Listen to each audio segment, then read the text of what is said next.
नमस्कार मुलांनो, आज आपण इयत्ता 9वी या वर्गाचं व्याकरण बघणार आहोत। सर्वात महत्त्वाचं व्याकरणाचा जो भाग आहे आतापर्यंत तुमचा शब्दांचे अलंकार हा घटक झालेला आहे। तर आपण त्याच्या पुढे थोडंसं जाऊया। आज आपण 9वीचं वृत्त हा वृत्ते पाहणार आहोत। या वृत्ताचा भाग जो आहे तो गेल्या वर्षी आपण 8वीला पण पाहिला होता।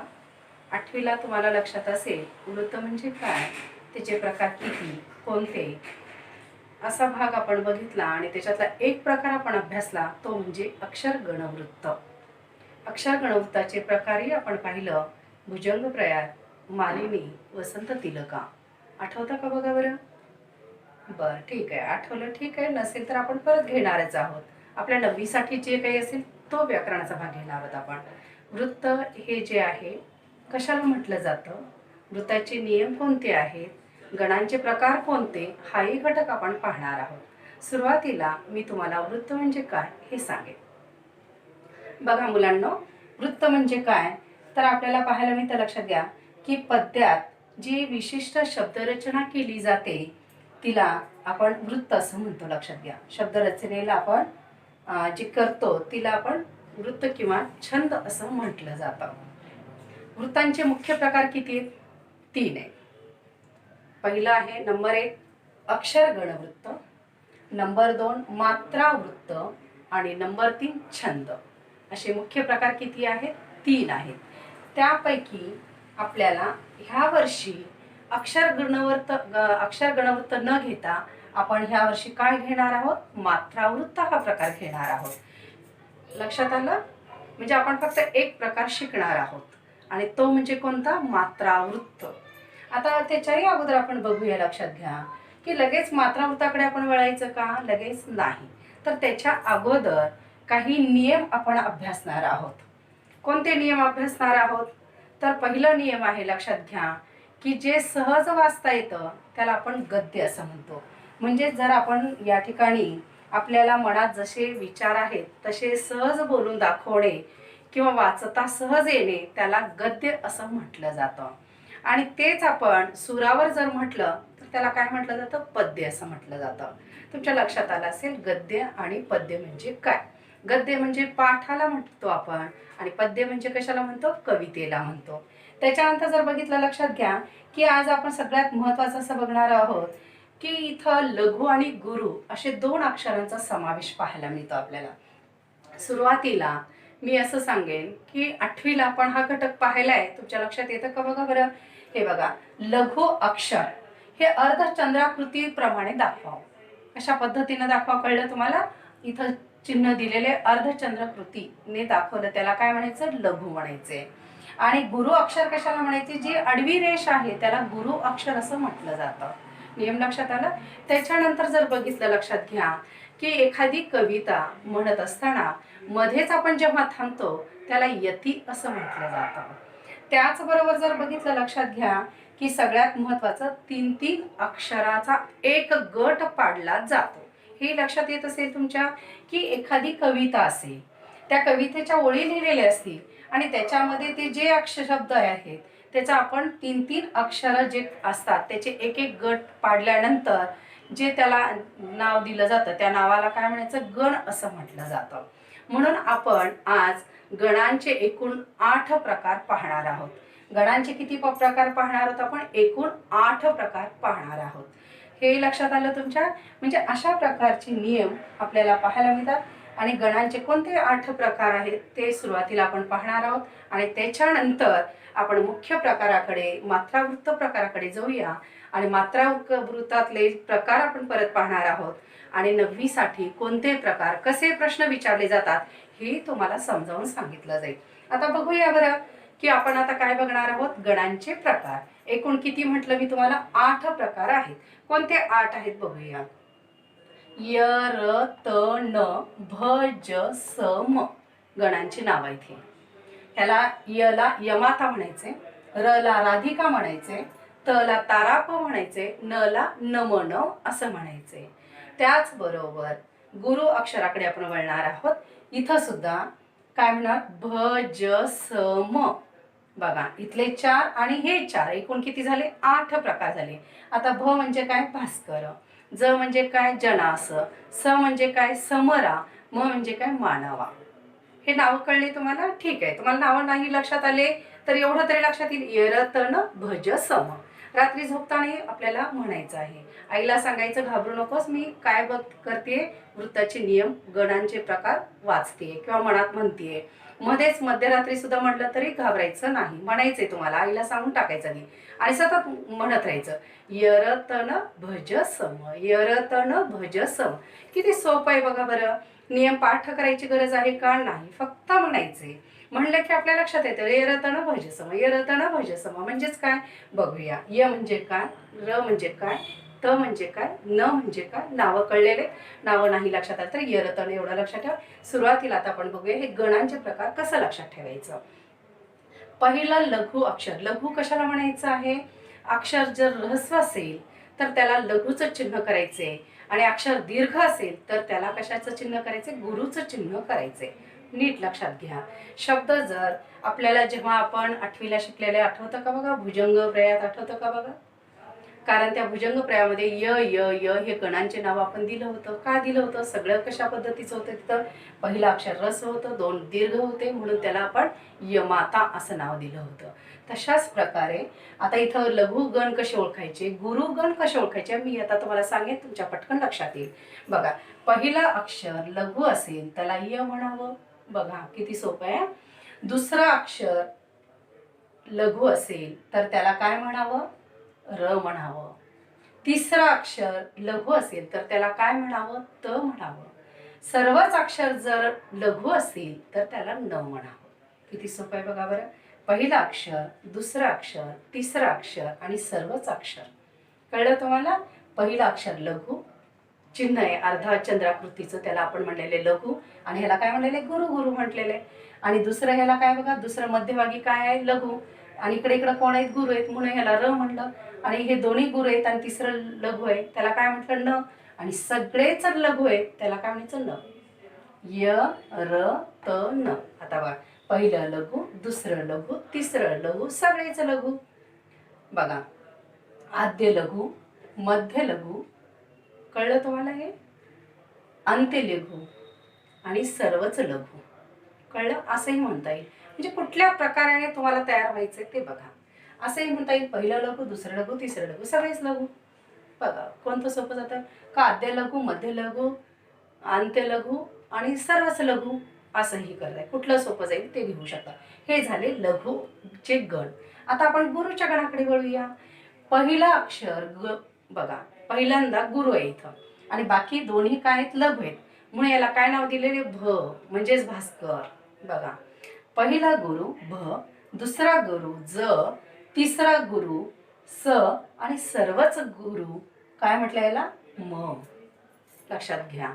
भ म्हणजे भास्कर, समरा, जनास आणि मानावा किंवा भज सम, यर तन भज सम. आता इथं बघा बरं, पहिलं गुरु बघा त्याला भ, दुसरा गुरु त्याला ज, तिसरा गुरु त्याला स, सर्वच गुरु त्याला म. म्हणजेच कळलं तुम्हाला? आता आणखीन परत काय म्हणेन मी? आद्य लघु, मध्य लघु, अंत्य लघु, नाही असं नाही आहे, लक्षात घ्या. आद्य गुरु, मध्य गुरु, बघा त्याच्यानंतर अंत्य गुरु आणि सर्वच गुरु. नीट लक्षात घ्या. इकडं लघु आहे, तिकडं गुरु आहेत. म्हणजेच पहिलं लघु, दुसरं लघु, तिसरं लघु, सर्वच लघु. याला काय म्हणायचं कळलं तुम्हाला? भ ज स म. लक्षात आलं तुम्हाला? यरतन भज सम, यरतन भज सम. किती सोपे आहेत बघा बरं गणांचे प्रकार. लक्षात द्यायचं. पहिलं लघु भ, दुसरं लघु ज, हे पहिलं लघु य, दुसरं लघु र, तिसरं लघु यर त आणि सर्वच लघु न, यर तन. पहिला गुरु भ, दुसरा गुरु ज, तिसरा गुरु स आणि सर्वच गुरु म. म्हणजेच भज सम. हे गुरु अक्षर गण आणि हे लघुचे गण. आलं लक्षात तुमच्या? ठीक आहे. त्याच्याही पुढे जाऊ आपण आता सगळ्यात महत्त्वाच्या घटकाकडे. हे गण तुमच्या लक्षात आल्यानंतर तुम्हाला हे वृत्त फार सोपं जाणार आहे. हे कळलं की आपल्याला हे घटक पूर्ण कळलं. हे नाही कळलं तर आपल्याला कळणार नाही. म्हणून आपल्याला हे लक्षात ठेवावं लागणार आहे. कायमच लक्षात ठेवायचं आहे आपल्याला. त्याच्यानंतर आपण सर्वात महत्त्वाचं आपल्या 9वी वर्गासाठी काय येणार आहे हे महत्त्वाचं आहे. आता आपण बघणार आहोत मात्रावृत्त हा प्रकार बघणार आहोत. सगळ्यात महत्त्वाचा घटक कोणता बघणार आहोत आपण? मात्रावृत्त म्हणजे हा दुसरा प्रकार बघणार आहोत. ह्या मात्रावृत्ताचा प्रकारामध्ये आणखीन प्रकार. सुरुवातीला मी मात्रावृत्त म्हणजे काय हा घटक पाहणार आहोत. आता मात्रावृत्त काय सांगता आपल्याला सगळ्यात महत्त्वाचं बघूया की आपल्याला मात्रावृत्तामध्ये आपण ह्या वर्षी बघणार आहोत तर अक्षराचे बघा, अक्षरांचे व गणांचे बंधन नसून केवळ मात्रांचेच बंधन असते त्या मात्रावृत्त किंवा त्याला जाती असे म्हटले जातात. बघा, अक्षरांचे व गणांचे बंधन नसून केवळ मात्रांचेच बंधन असते त्याला काय म्हणायचंय? मात्रावृत्त किंवा त्यालाच जाती असंही म्हटलं जातं. सर्वात महत्त्वाचं लक्षात घ्या, मात्रावृत्तांचे प्रकार मुख्य किती आहेत? 2 आहेत. कोणते 2 आहेत? एक आहे दिंडी, दुसरा आहे आर्या. आता आपण आर्या आणि दिंडी मुख्य प्रकार 2 पाहणार आहोत. त्याच्या अगोदर मी सांगेन की परीक्षेला नेमकं काय येणार आहे. परीक्षेला जर बघितलं तर तुम्हाला अशा प्रकारचे प्रश्न विचारले जातात ह्या प्रकारामधले प्रकाराचे उदाहरण आपण घेऊया. कधी कधी असं सांगतात की दिंडी या वृत्ताचे लक्षण सांगून उदाहरण लिहा, असा एक प्रश्न येतो. किंवा असाही प्रश्न येतो की उदाहरण देतात आणि त्या उदाहरणाचं काय करायचे? तुम्हाला लक्षणं सांगायचे आणि उदाहरण दिलं जातं, ओळी दिले जातात त्याच्या उदाहरणाच्या आणि ते वृत्त कोणत्या प्रकारचं आहे ते ओळखा आणि त्याचे लक्षणे लिहा, असाही प्रश्न येतो. म्हणजे 2 प्रकारापैकी कुठलाही प्रश्न विचारला जातो ते तुम्ही व्यवस्थितपणे सोडवायचे. आता मी ते दोन्ही प्रकार तुम्हाला शिकवणार आहे. आताच आपण कशा प्रकारचे प्रश्न येतात हे कळलं तुम्हाला. तर या प्रश्नामध्ये आपल्याला दिंडी किंवा आर्या या 2 प्रश्नांपैकीच आपल्याला परीक्षेला येणार आहे. म्हणजे प्रकारच किती आहेत आपले? फक्त 2 आहेत. एक आहे दिंडी, दुसरा आहे आर्या. लक्षात आलं? या दोन्ही प्रकारापैकीच एक पडणार आहे. म्हणून आपल्याला हे दोन्हीचीही तयारी करायची. दोन्ही पण समजून घेणार आहात आणि कशा पद्धतीने करायचं हेही लक्षात घेणार आहात. सुरुवातीला आपण पहिला प्रकार बघूया. दिंडी हा प्रकार कशा पद्धतीचा येणार आहे. परीक्षेचं तर तुम्हाला कळलेलं की एक तर उदाहरण देतात आणि विचारतात की कुठल्या मात्रावृत्तातला प्रकार आहे ते सांगा, सांगून लक्षणे लिहा, असा प्रश्न येतो. कधी कधी तुम्हाला दिंडी देतात आणि त्याचे लक्षण आणि उदाहरण तुम्हाला लिहायचे असतात. म्हणून आपल्याला लक्षणे आणि उदाहरण हे दोन्हीचीही तयारी करावी लागणार आहे. किती मार्कासाठी येणार आहे? 2 मार्कासाठी येणार आहे. नीट लक्षात घेणार आहोत. या दोन्हीपैकी एक कुठलाही प्रश्न परीक्षेत विचारला जाणार आहे. ठीक आहे, आपण बघूया दिंडी हा प्रकार. आता दिंडी हा प्रकार कशा पद्धतीने लक्षणे काय आहेत बरं? तर पहिलं लक्षण आहे, लक्षात घ्या, हा कुठला प्रकार आहे? कारण आपण प्रकार कोणता शिकतोय? मात्रावृत्त. म्हणून दिंडी हे मात्रावृत्त प्रकार आहे. पहिलं लक्षण काय म्हणतं आपल्याला? दिंडी हे मात्रावृत्त प्रकार आहे. दुसरं लक्षण काय सांगतं? प्रत्येक चरणात 2 भाग पडतात.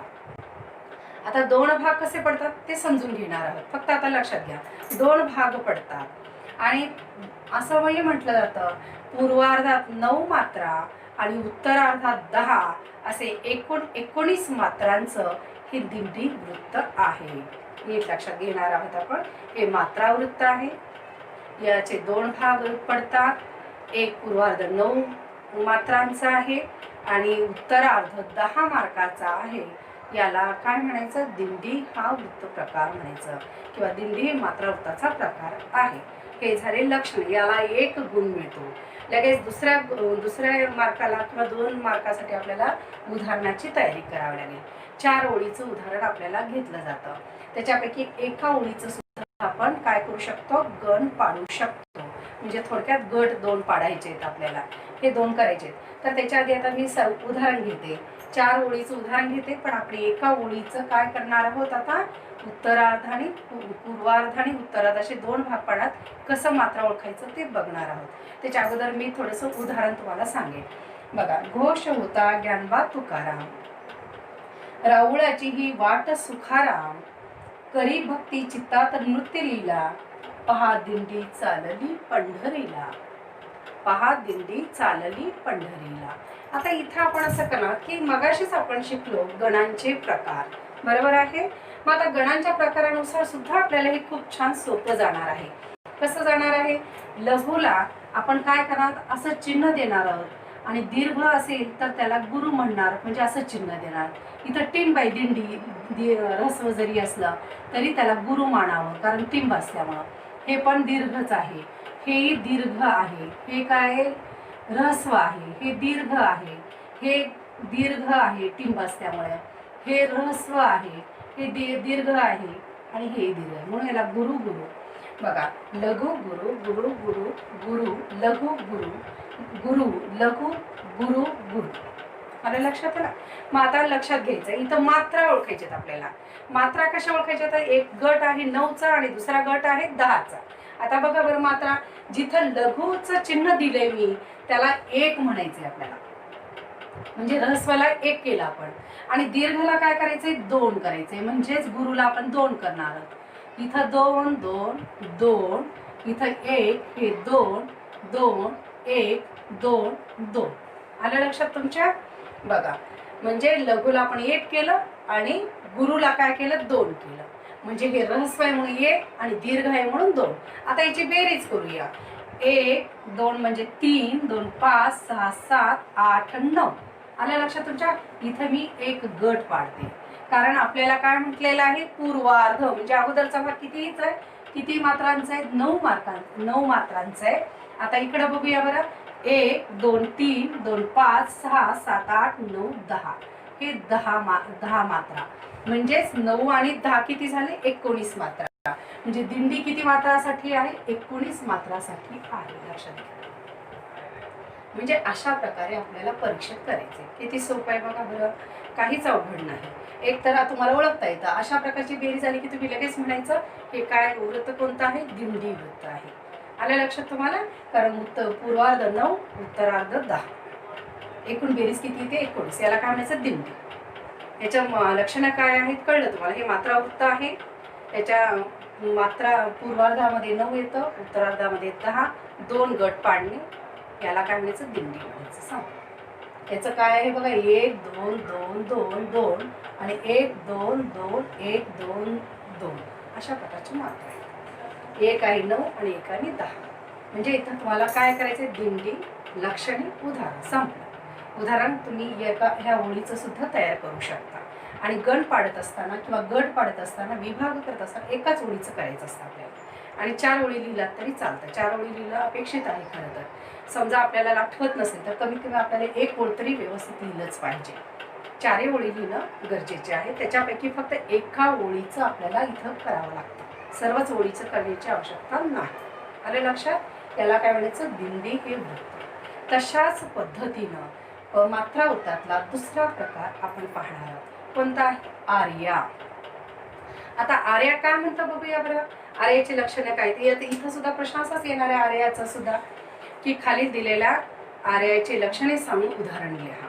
बरोबर आहे. हा असा एक प्रश्न येतो. नाहीतर अशी एक ओळ येते, उदाहरण येतं कुठलंही, आणि ते उदाहरण तुम्हाला ओळखावं लागतं. ते सांगतात खाली दिलेले उदाहरण कोणत्या वृत्ताचा प्रकार आहे ते सांगा. तुम्हाला सांगता आलं पाहिजे. हे आर्या वृत्त आहे. कसं सांगता येईल मग, आपण लक्षणं पाहिल्यानंतर आपल्याला कळेल. आता बघा, लक्षणं काय म्हणतात आपल्याला. हे आर्या हे वृत्त आहे, अर्धसम मात्रा वृत्त आहे असं म्हटलं तरी चालेल. पूर्वार्ध 12 मात्रांचा आहे आणि उत्तरार्ध 18 मात्रांचा आहे. नीट लक्षात घ्या. पूर्वार्ध 12 मात्रांचा आहे आणि उत्तरार्ध 18 मात्रांचा आहे. आणि या मात्रांचा सुद्धा 2 भागच करायचे. दिंडीचं कसं केलं आपण तशाच पद्धतीने 2 भाग करणार आहोत. आणि पहिल्या व तिसऱ्या चरणात प्रत्येकी 12 मात्रा येतात आणि दुसऱ्या व चौथ्या चरणात 18 मात्रा येतात. म्हणजे इथं सुद्धा आपण 4 ओळी जर घेतलं तर त्याच्यामध्ये विभागणी असं करता येईल, किंवा आपण एक शेवटचे ओळ घेतलं तरी आपल्याला येऊ शकतं. आता सुरुवातीला आपण इथे एक उदाहरण घेऊ, म्हणजे तुमच्या लक्षात येईल. लक्षात यायले ना मुलांना? बघा नीट लक्षात घ्या. आता उदाहरण घेते मी. सुश्लोक वामनाचा अभंगवाणी प्रसिद्ध तुकयाची. सुश्लोक वामनाचा अभंगवाणी प्रसिद्ध तुकयाची. दुसऱ्या ओळीला एक उदाहरण मी घेते. ओवी ज्ञानेशाची किंवा आर्या मयूर पंताची. मी दोनच ओळीचं उदाहरण घेतलेलं आहे. दोन ओळी सुद्धा तुम्ही घेऊ शकता परीक्षेमध्ये. या दोन ओळीपैकी फक्त एका ओळीचं आपण अशा पद्धतीनं तयार करणार आहोत. आता इथं सुद्धा बघूया बरं. आपण आता काय करणार आहोत कळलं तुम्हाला? गणांचे प्रकाराचा अवलंब करणार आहोत. जिथं ऱ्हस्व असेल तिथं एक, जिथं दीर्घ असेल तिथं दोन, असे मात्रा टाकायचे. याला मात्रा असं म्हटलं जाते. याला काय म्हणायचं? मात्रा. आणि मग आपण आता इथं सुद्धा तेच अवलंब करणार आहोत. लघु गुरु चिन्हाचा वापर करा, किंवा तुम्ही तशा पद्धतीनं सहज पण करू शकता. आता मी लघु आणि दीर्घ म्हणजेच आपलं गुरु लघुचं करेन चिन्हाचा वापर. आता बघा इथं सगळे गुरु आले. तर इथं गुरु आहे, इथं गुरु आहे, इथं गुरु आहे, इथं गुरु आहे, इथं गुरु आहे, हे पण गुरु आहे टिंब असल्यामुळे, हे पण गुरु आहे, हे पण गुरु आहे, हे पण गुरु आहे. इथं लघु येईल, म आहे, इथं गुरु येईल, पुन्हा इथं लघु येईल, इथं पण दोन येईल, इथं पण दोन येईल. आलं लक्षात तुमच्या? कारण टिंब असल्यामुळं उच्चार त्याचा वाढतो. ऱ्हस्व आणि दीर्घ म्हणजे कळते. दीर्घ आणि ऱ्हस्व. ऱ्हस्व ज्याचा उच्चार कमी होतो त्याला ऱ्हस्व म्हणतो आपण, आणि ज्याचा उच्चार जास्त वाढला जातो त्याला आपण दीर्घ म्हणूया. लक्षात? दीर्घ म्हणतो. आता बघा इथं मी काय केलं? गुरु गुरु गुरु केले. मग गुरु असलं तर काय करायचे? दोन टाकायचे. लघु असेल तर एक. आलं लक्षात तुम्हाला? किंवा आपल्याला ऱ्हस्व दीर्घ असं पण करता येते. लघु गुरु किंवा ऱ्हस्व दीर्घ दोन्हीपैकी एक. आता मी काय करेन? याला दोन देईन, याला पण दोन देईन, यालाही दोन देईन, यालाही दोन देईन, यालाही दोन देईन, यालाही दोन देईन. बघा 2 4 6 8 10 12. एक गट कितीचा आहे? 12 अक्षराचा. याला एक गट केला मी इथं. आता परत आपण आता दुसऱ्याकडे वळूया. यालाही मी दोन केले, याला दोन केले, याला दोन केले, याला दोन केले, याला एक केले, याला दोन केले, परत याला एक केले, याला दोन केले, हे याला दोन केले. आणि इथं आपण आता काय केलेले? इथं चिन्ह देण्याऐवजी आपण नंबर टाकलेला. ह्याला आपण आता मी गुरु करेन, ह्यालाही गुरु करेन, ह्यालाही गुरु म्हणेन. हे दोन आणि परत ह्याला दोन. आता बघा 2 4 6 8 9 10 11 12 13 14 15 16 17 18. आपण काय म्हटलेले? पूर्वार्ध किती मात्रांचा आहे? 12. ह्याला 12 करूया आपण. आणि उत्तरार्ध किती मार्काचा, किती गुणांचा आहे? लक्षात घ्या. मात्रांचा 18. एकूण याचं टोटल किती आहे? 30 मात्रा. किती मात्रांचा आहे? 30. बघा पूर्वार्ध 12, उत्तरार्ध 18. 12 आणि 18 किती झाले? बेरीज 30 झाली. आणि म्हणून हे आर्या मात्रावृत्त किती याचं आहे कळलं तुम्हाला? 30 मात्रांचा आहे. अशा पद्धतीनं आपल्याला परीक्षेमध्ये लिहायचं आहे. तर तुम्हाला मला असं वाटतं की वृत्तांचे प्रकार किती मुख्य किती आहेत, त्या प्रकारापैकी आपल्या 9वी साठी कोणता प्रकार येणार आहे आणि त्याच्यातले कोणते दोन प्रकार येणार आहेत आणि ते दोन्ही प्रकार कशा पद्धतीचे आहेत, मला वाटतं तुमच्या लक्षात आलेलंच आहे. तर तुम्ही याची तयारी करणार आहात. मी शिकवत असताना लिहून घेतला असेल तर खूप चांगली गोष्ट आहे. जर लिहून घेतला नसेल तर समजून घेतला असेल तर आणखीन खूप चांगलं आहे. पण लिहून घेतला तर खूप चांगलं राहील. आणि त्याचबरोबर लक्षात घ्या की हा प्रकार कशा पद्धतीचा आहे आणि हा प्रकार दोन्ही जवळजवळ आपल्याला सारखेच आहेत. फक्त इथं 19 मात्रा आहेत, तर इथं किती मात्रा आहेत? 30. असे दोन्ही वेगवेगळे प्रकारचे आपल्याला मात्रा दिसतात आणि अवघड कुठलंही नाही. खूप छान आहे. फक्त येरतन भुजसम हे जर आपण व्यवस्थित समजून घेतलं असेल तर हा प्रकार तुम्हाला सोपा जाईल. काही अडचणी असतील तर विचारू शकता परत तुम्ही. आता सध्याला तुम्ही हे लिहून घेणार आहात, व्याकरणाच्या वहीमध्ये छान तयार करणार आहात. परीक्षेच्या दृष्टिकोनातून अतिशय महत्त्वाचा हा घटक आहे, कारण ह्या परीक्षेला तुम्हाला 2 मार्कासाठी हा प्रश्न येऊ शकतो. ती तयारी करावी लागेल. ठीक आहे. इथंच पूर्ण लिहून टाका व्याकरणाच्या वहीमध्ये. मी इथंच थांबते. धन्यवाद.